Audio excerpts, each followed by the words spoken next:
I'm continuing to read from this book, The Amazing Secret of Purgatory, where Sister Emmanuel interviewed Maria Simma, who received souls from purgatory for many decades of her life. If you enjoy the work that I'm doing, I'd be so honored if you would consider subscribing to my channel, liking this video, and contributing whatever the Holy Spirit may press upon your heart with the link below, buymeacoffee.com. It truly is my mission to save 1 million souls before I die. I would love your help. So now in the book, we get to the section where Sister Emmanuel starts telling not what Maria Simma said, but what other saints have said about purgatory. Today we're learning what Padre Pio said. So Sister writes, several saints have shed significant light on the reality of purgatory. Thanks to their testimonies, the faithful have concrete examples that illustrate and confirm the doctrine of the Church. We will peer into the writings of 4 saints in particular who are powerfully influencing our generation. Today we read about Saint Padre Pio. Do not delay. Padre Pio told this story to Padre Anastasio, his fellow brother. He says, one evening, while I was alone in choir to pray, I heard the rustle of a suit, and I saw a young monk that stirred next to the high altar. It seemed that the young monk was dusting the candelabra and straightening the flower vases.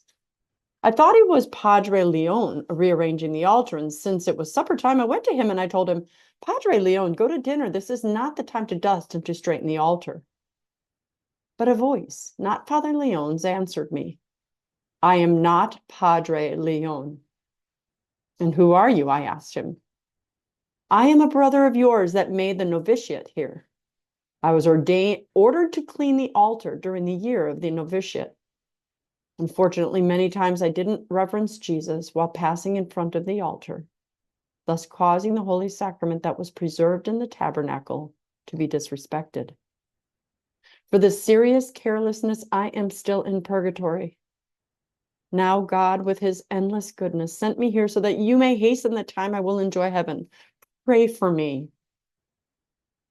I believed I was being generous to that suffering soul, so I exclaimed, you will be in paradise tomorrow morning when I celebrate Holy Mass. The soul cried, cruel! Then he disappeared weeping. That complaint produced in me a wound to the heart that I have felt and will feel my whole life. In fact, I would have been able to immediately send that soul to heaven, but I condemned him to remain another night in the flames of purgatory. The next story here from Padre Pio is titled, I Died in a Fire. One evening, Padre Pio was on the ground floor of the convent in a guest room. He was alone. He had just laid down on the cot when suddenly a man appeared to him wrapped in a black cape. Padre Pio was amazed and arose to ask the man who he was and what he wanted. The stranger answered that he was a soul in purgatory. I am Pietro di Mauro, he said. I died in a fire on September 18th, 1908 in this convent. In fact, this convent, after the expropriation of the ecclesiastical goods, had been turned into a hospice for the elderly. I died in the flames while I was sleeping on my straw mattress, right in this room. I have come from purgatory. God has granted me to come here and ask you to say Mass for me tomorrow morning. Thanks to this Mass, I will finally be able to enter into paradise. Padre Pio told the man that he would say Mass for him. But, Padre Pio said, I wanted to accompany him to the door of the convent.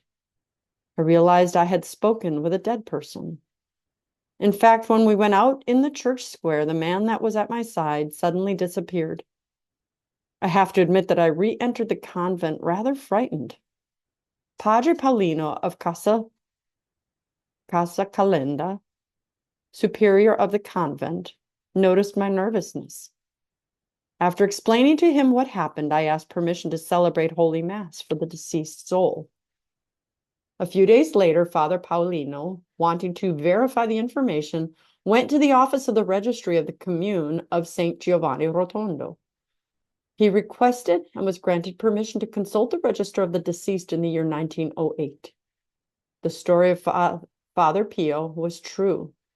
In the register of deaths, Father Paulino found that on September 18th, 1908, in the fire of the hospice, Pietro di Mauro died. The next story is entitled Cleonice's Mother. Mrs. Cleonice Morcaldi of San Giovanni Rotondo was one of Padre Pio's spiritual daughters. 1 month after the death of her mother, Miss Cleonice went on to confession with Padre Pio. After the confession, he said to her, "This morning your mother has gone to heaven. I have seen her while I was celebrating Holy Mass." Like Little Flower and Saint Faustina, Padre Pio could see beyond the tangible world.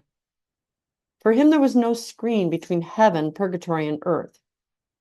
Precious are those witnesses who remind us of the spiritual world that our eyes cannot see, but that is more real than our television and our computer screens. May this information convince you and help you to help souls get out of purgatory. I, for one, plan to do my part. Will you join me in this? I'm Dr. Christine Bacon. Thanks for watching yet another Bacon Bit. And as always, remember to live your life sunny side up.